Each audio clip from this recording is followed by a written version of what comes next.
Hi everyone, Stuart Williams from Thirlmere Deacon. We're here in our Mayfair office today, this summer's day, and I'm pleased to invite Adam from IPG over to discuss the Liverpool market with us. Adam, how are you? Very well, thank you. Thank you very much for having me. Great Appreciate stuff. it. Thanks for joining us here. No problem at all. I'm not sure if you've seen a huge amount of our content, but we usually try and get as many of our investors, as many of our developers, our partners in to talk to us, to talk directly to our investors and our clients. Yeah, absolutely. And answer as many questions as possible. Yeah, fantastic. Good. So do you mind if I start firing some questions at you? 100%, absolutely, yes. Brilliant. Okay, so tell us a little bit about what's happening in Liverpool at the moment. We know that there's a huge amount of hustle bustle going on, but what is going on in Liverpool from your eyes on the ground? Absolutely. Well, it's a very interesting city, isn't it, Stuart? So it's got a load of history, as we all know. Yeah. We originally started working in Liverpool when I first started, maybe 10 years ago, and the majority of the investment in Liverpool was towards the south of the city. As time goes by, obviously, city centres will naturally expand. They have to, and they have to go outwards. And what we've seen with Liverpool is that the majority of that investment has been towards the south of the city. So, like the Baltic Triangle, for example, there's been plenty of developments that have gone up in the area recently. What we're finding now is that the new regeneration areas are now going towards the north of the city. So you're finding a lot of the docks are being regenerated at the moment. Peel Group have got a hold on one of them close by to our development. I believe they're doing regeneration in that area as well. You've got the likes of Everton football stadium, which is moving soon, so it gets further away from Anfield, but closer towards the city centre and our development, which is great for us. Great for the economy as well, great for the local economy. Yeah, exactly. What happens in turn with that, when all these areas are being regenerated, it creates more jobs, creates more opportunities, new businesses open, so it brings a lot more people to the area, and again, that's naturally how the population grows as well. So there's loads going on in the Liverpool city centre. We're looking forward to being a part of it. Fantastic. Well, I think you've touched on what I was about to ask next, which was, there is a lot going on. There's so much excitement about it. What are your thoughts to people that say there might be a bit of an oversupply at the moment for property? Yes, it's a great question. So I think that if you look at the populations, residential but also student as well, we've got to remember that Liverpool is a great hub for the people learning in the universities. I think the last figures that we checked is about 70,000 students in Liverpool alone.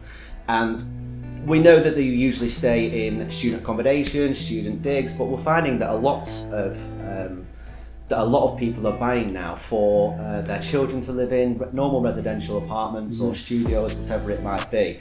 So there has been a lot of work going on in Liverpool over the years. We do know that some people feel it might be saturated, but that's what's really exciting about where we're building. It is a bit of a regeneration area. There's not much in the direct area to compare it to, especially not to the standard that we're going to be finishing our development. So yeah, we're really excited about where we are. Perfectly positioned then. So why is it, tell us why Bastion Point, tell us why the IPG site, for investors as well as potential tenants later on down the line. Yeah, again, so I think I've touched on it a little bit there. Where we are, because we're at the north of the city, there's not an awful lot which has been built around there at the moment. I mean, don't get me wrong, there is already established student development, there's already established residential development. We are a stone throw away from the city centre. I think we're about a 5 or 6 minute walk from the Liver building, if remember my times correctly. So we feel that where we're positioned, it's a good opportunity for investors because you're not buying at those direct city centre prices right now, although we are still classed as city centre. Because we are selling these off plan, the development isn't built yet, you are getting them at a fraction of the pricing as well. Fantastic, okay. And then we're talking about getting off plan, getting in early. Yeah. So how do you, I think this is really important for our investors, how do you then go to, because a lot of the marketing, a lot of what we put together about forecasts is based on estimated completion value. Yeah. So how do you guys do your calculations? What are you basing these things on?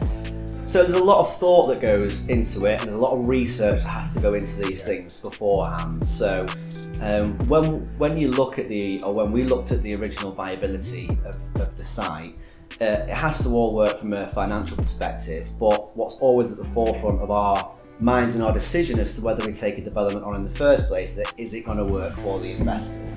We are big believers that if you are purchasing off plan, the price has to reflect that. We know there's a lot of developments that go on in Liverpool, Manchester, or wherever over the UK, that sometimes you don't really see the pricing reflects what it should be considering the purchasing off plan. So the answer to that is we look at all the comparables in the area. So we can only really compare to Liverpool. Manchester's obviously different pricing. We look at top companies that do reports on forecasts to what it will be on completion, and we also get a RICS valuation involved as well. So the RICS valuation we get prior to that. So pretty much the gold standard, isn't it? Yeah, exactly, yeah. So when we look at those figures and we say, right, this is what we believe they're going to be on completion, we can then track back then and work out what we need to sell them for to make sense financially, and if it makes sense for the investors, then that's how we get our pricing. That's an absolutely fundamental piece of information about getting involved in an off-plan project, because you have to know that there is going to be some inherent growth going through the construction phase, and that's why you get in at that stage. Yeah, absolutely. Yeah. Perfect. So with that brings me on to the doom and gloom that just follows everyone around at the moment. Interest rates have gone up at the moment. There's always economy sort of dark clouds hanging over.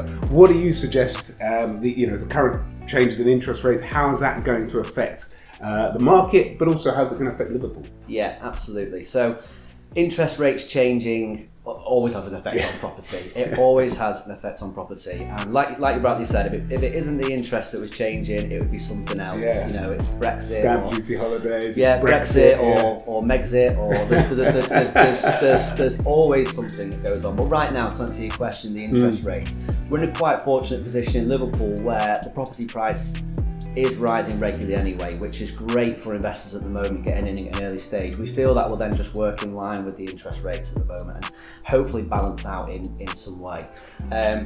But it is going to have an effect. We feel that, with Bastion especially, the price that we're double selling them at, it should give some sort of comfort to investors that it's not going to hit them as hard as they might initially think. Perfect. Okay. Finally then, Adam, do you want to give us a little bit of an idea, a little bit of a USP on Bastion and on your site there in north of Liverpool city centre? Yeah, absolutely. So it's an amazing site. So I think there's around 240 units in total, if my maths does me correctly. So it's split into 4 different towers, all connected, so it's all within the same site. The first tower has 67 apartments, the second 69, and then the final 2 respectively 52 in each. So we have already sold out our first tower, Congratulations. Bastion, which is 67 units, and only a very small handful of those available. We've now launched the second tower, which is Central Point, and we'll launch the other 2 once we get to a point of sales on that. So we're really excited. This week we have an archaeological dig on site. Okay. So we've already had to do all the things that's needed in the planning process to get started. Archaeological dig starts this week. That will take about a week's time, and then from there is the green light to start piling and groundworks and things like that. So we're still expecting to be on site in July, which we're really, really excited about. So all on time, all on schedule? Absolutely, yeah. So we've got our in-house construction director who's making sure we're keeping on track with absolutely everything. We're working with an external company as well called Wainwrights, who are helping us to get on site. So all will be well with this archaeological dig, and then we'll go from there. Fantastic. Listen, Adam, thanks for joining us today. Absolute pleasure as always. Great. Thank you. Take care. Thank you very much.